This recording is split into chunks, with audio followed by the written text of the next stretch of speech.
Hey, what's going on YouTube? Coming at you with my Mattzilla build. Um, I got this chassis from Lou a couple months back, and I've been slowly working on it because I really kind of want to dial this bad boy in. Working with Lou was great over at Mattzilla. If you ever want a chassis that is phenomenally built, put together, and well thought out, Mattzilla all day. Talk to Lou, get you guys squared away. Great guy to work with. Just a couple examples. I wanted a couple of things on this particular chassis to be different than everybody else's chassis. So I put in I had Lou put in a winch mount right in between the two shock hoops or shock mounting up in front. I don't know if you could see that there. That's exactly where I wanted it and how I wanted it to mount, was to lay down so it stayed out of the way, which is awesome. It doesn't take up any excess room. The winch itself is already big and bulky and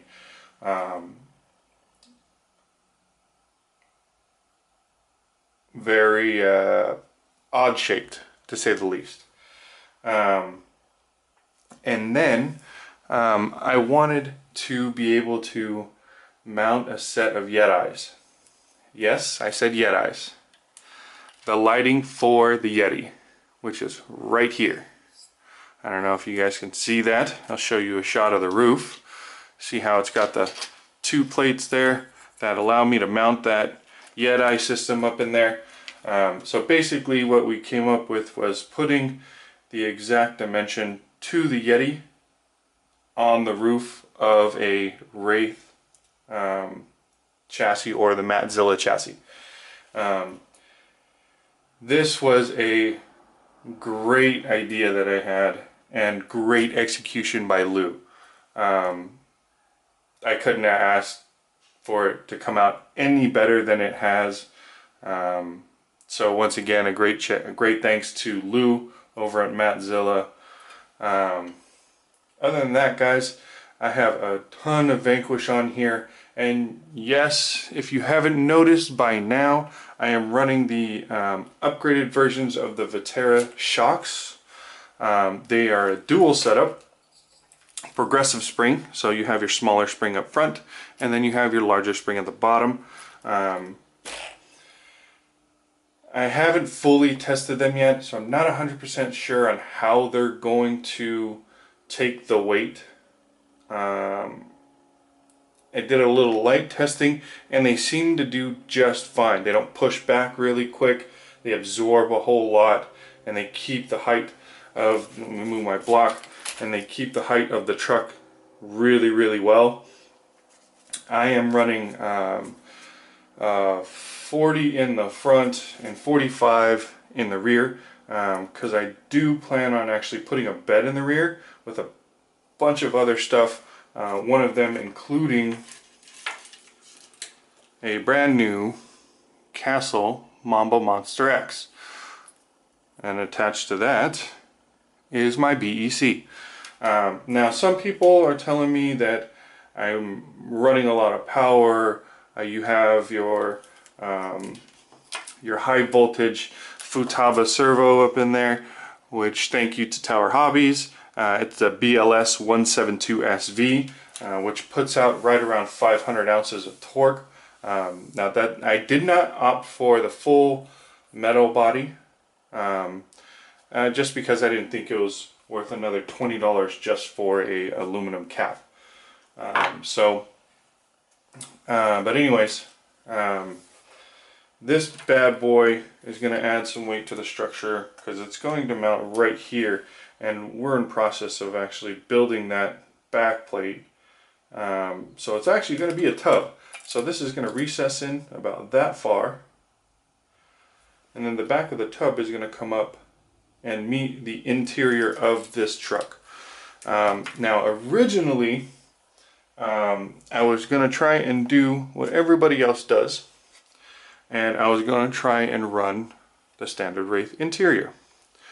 But one thing I didn't account on was the chassis itself for the interior to be quite a bit more narrow, which is fine. I have no qualms or problems with that at all, just for the simple fact of keeping it light, keeping it tight, works pretty well for crawling.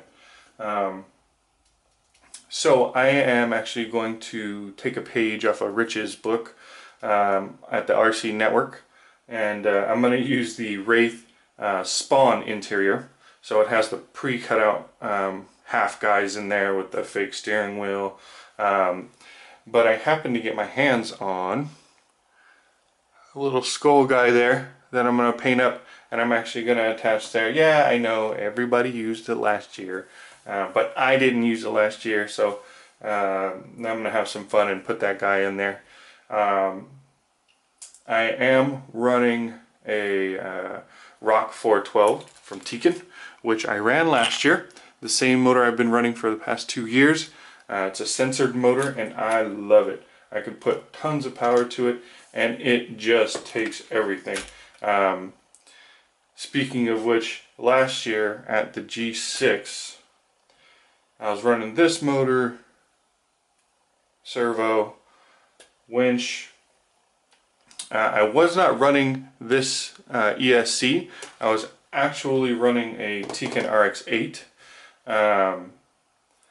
and I managed to snap a Vanquish VVD. Now, it's not an easy feat, trust me. It was not something easily done. It was kind of a freak thing where I went to go rock hop something, so I had to punch it. And what happened was, when I landed, this tire went into a corner, kind of a pinch point of 2 rocks that was really tight. And it just happened to catch it just enough to suck the whole tire into and lock this side, which snapped off the VVD. Now, I will thank, I believe it was Bob over at Vanquish, or the Vanquish tent I should say, who hooked me up with a brand new shaft and kept me running for the entire weekend. I personally didn't get a chance to talk to him, and I kept trying to go over there to catch him, and I kept missing him. So this year, I will catch you over at the Vanquish tent with Josh, and I will definitely be able to shake your hand and say thank you for last year, getting me through the entire weekend. You guys are awesome. Obviously, you can see I run a ton of Vanquish. So underneath the chassis, we've got the Curry axles that I ran last year. I just kind of freshened up with some new parts. I got the scale, C-hubs, with the standard knuckle because I run Blue Monkey weights right there on the knuckle weight. Titanium Vanquish links, upper and lower. Vanquish titanium steering rods and links. I have to do a mixture of a couple of different rod ends, which I'm okay with, to try and get the dimensions that I wanted. I think when I put this RPM one up here up front, I think I was out of Revo rod ends. But mostly I run the Revo rod ends that come with the kits all the way around, except for in a couple of instances where I need a little bit more length. So like right in there, I put in the RPM longer tie rods, or rod ends, excuse me. Oh, another shout out to Blue Monkey. I didn't run this chassis, I ran a stock chassis last year. But I also ran the Blue Monkey trail arm system, which on the stock version pushed in the shocks from here, from this mounting point, all the way in here. They were almost like a ½ inch apart. It was the only gap in between. So I'm going to run them vertically, just how they are now, and see how that turns out. We will see for sure. Got my Vanquish light bar down here, hidden just under the MZ plate. I don't know if you could see that. Hopefully you can. And then I also have my larger light mount right up here for my light bar. Works perfect right there. I didn't really want a whole bunch of mounting plates all over the place, so I left those off when I spoke with Lou, just so I can be a little bit more incognito, because once the roof is on, you're not going to see any of the zip ties or nothing like that. I'm running MIP drive shafts, which are super sturdy. What else do I got on here? I made my own bomb-proof transmission. I got all my gears are from Robinson Racing. I use the Vanquish transmission case. I'm also running, you can't see it right now, I have it covered, sorry. I'm also running my Robinson Racing Gen 3 slipper setup, which is the same one from last year, and I took it apart when I took all this apart so I can clean everything up, and there is not a whole lot of wear on that slipper. So I mean, if you guys can afford it and want to run a slipper that is just beast-like, Gen 3 Robinson Racing, you can beat it up all you want. They have a couple other tooth selection. It comes to the size of the tooth. I went with the stock one. I figured I could use my pinion to adjust whether I want to go up or down fairly easy. So I kept the stock tooth count on the spur. But man, bomb proof. I mean, I've jammed this thing to where all I heard was the slipper starting to move. Wheels were locked in an area where they just were not going, and I didn't blow a single thing in the transmission or lose a tooth on the spur or lose a tooth on the pinion. So big shout out to Robinson Racing.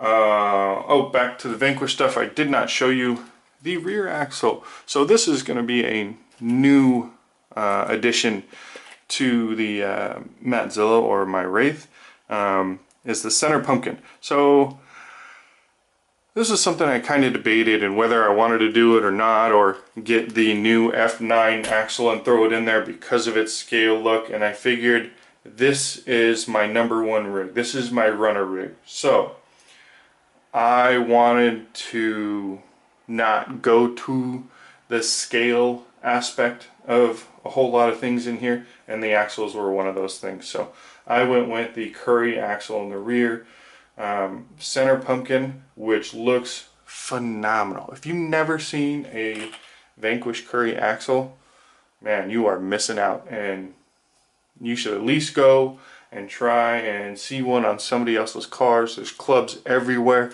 and there's always somebody running a Vanquish Curry axle. I also got to give a shout out because these lights were shocking. They were very underestimated on my behalf, which I apologize for. I read the descriptions and it told me the output of the lights and what they were able to do. And I saw some videos. Videos are very hard to judge on light output and how bright they actually are. But Mad Dog RC puts out these buckets right here, 1 and 2. And the bucket itself is all aluminum. It's all aluminum. It's awesome. And if you can see, I know the lighting's not very good, the little grid right on top, on the back of that thing, right there, it's actually, the whole housing acts as a heatsink, and then he actually put in a waffle section to dissipate even more heat. So that means these things are god awful bright. And if anybody knows, when we were running out there last year at Axial Fest, it is pitch black. yeah, we got our headlamps and we got everything else, but that does nothing for the rigs themselves down at the ground level. So this year I was like, we're gonna light it up. So I have a Vanquish 1-inch bar up front. I got my Mad Dog RC buckets up front. Tons of light up there. I have some highlight with my Yetis, which those are god awful bright as well. So thank you to Helios for doing those. Those are amazing. I picked those up from CKRC. The Vanquish light bars, both on the roof and in the back, gonna be very, very bright this year. I do tend to add in some rock lights. I'm not 100% sure on where I'm going to add them in, but I'm definitely going to be adding in some rock lights. I still have to do the pan for where the battery's going to sit. And I might stick the rock lights right underneath this particular area right here. I don't know if you guys can see that very well. This is the battery tray. Typically, you take your battery and it'll just sit right in here. Kind of like that. It doesn't sit all the way in because this is not the correct battery, but usually it'll go in and sit flat like that right there. So if I plate this, I might be able to get a light right there, and that'll be tons of light for this front area, front axle, which will give me tons of light to crawl at night. And then once I get this back area all finished up and tubbed out right in here, so the tub itself is going to drop in about 1 inch. So I might be able to stick another rock light right underneath the tub once it's all done. So that'll solve my problem, and I can do some quick fries lights. They sell the little 4 cluster lights, LED lights, and I think they're like $6 or something like that. But anyways, Vanquish. These are the Vanquish KMC rims.